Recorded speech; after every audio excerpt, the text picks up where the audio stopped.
జిమ్లో కొత్తగా జాయిన్ అయ్యారా? బైసెప్కి ఏమేమి వర్కౌట్స్ చేయాలో తెలియట్లేదా? అయితే నేను మీకు ఈ వీడియోలో ఏమేమి వర్కౌట్స్ చేయాలో చెప్తాను.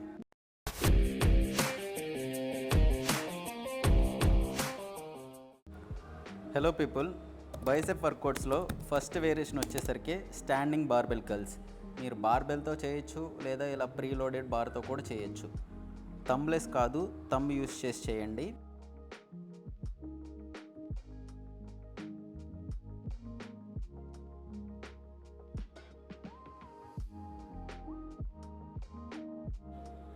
బార్బెల్ కర్ల్స్ చేసే టైంలో కామన్గా చేసే మిస్టేక్ ఏంటంటే, పైకి పుల్ చేసిన టైంలో ఎల్బోస్ని పైకి ఇలా లేపేస్తారు. అలా చేయకండి, అది రాంగ్.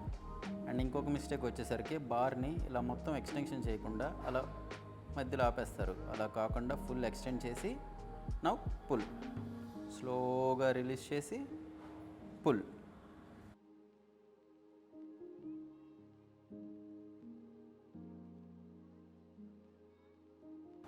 ఇంకా రెపిటేషన్స్ రావట్లేదు అన్న టైంలో ఇలా పార్షియల్స్ చేయండి. పార్షియల్స్ అంటే హాఫ్ రెప్స్.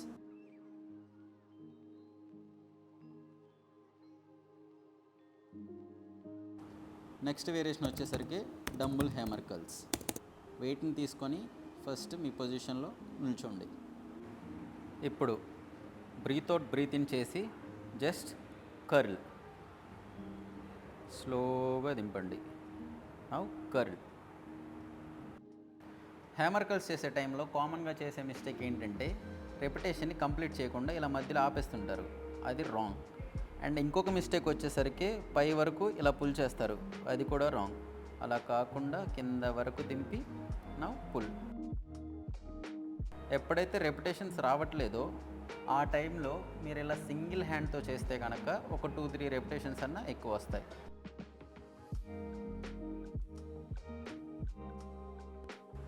థర్డ్ వేరియేషన్ వచ్చేసరికి ప్రీచర్ కర్ల్స్. ప్రీచర్ కర్ల్స్ చేయడానికి ఫంక్షనల్ ట్రైనర్ దగ్గర ఇలా ప్రీచర్ బెంచ్ని సెట్ చేసుకొని బార్ని హోల్డ్ చేసి పుల్ చేయండి.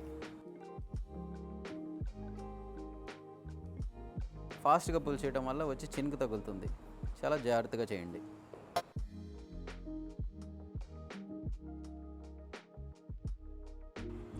ప్రీచర్ కర్ల్స్ చేసే టైంలో కామన్గా చేసే మిస్టేక్ వచ్చేసరికి ఇలా ఎల్బోస్ని పైకి లేపటం. ఇంకొక మిస్టేక్ వచ్చేసరికి ఇలా మొత్తం ఎక్స్టెండ్ చేయటం. అలా చేస్తే కనుక బైసెప్ టీర్ అయ్యే ఛాన్సెస్ ఉంటాయి. స్లోగా రిలీజ్ చేసి కాంట్రాక్ట్, స్లోగా రిలీజ్ చేసి కాంట్రాక్ట్. లాస్ట్లో ఇలా పార్షియల్స్ చేయండి. మీ ఆర్మ్స్ అనేవి ఫుల్లీ బర్న్అవుట్ అయిపోతాయి.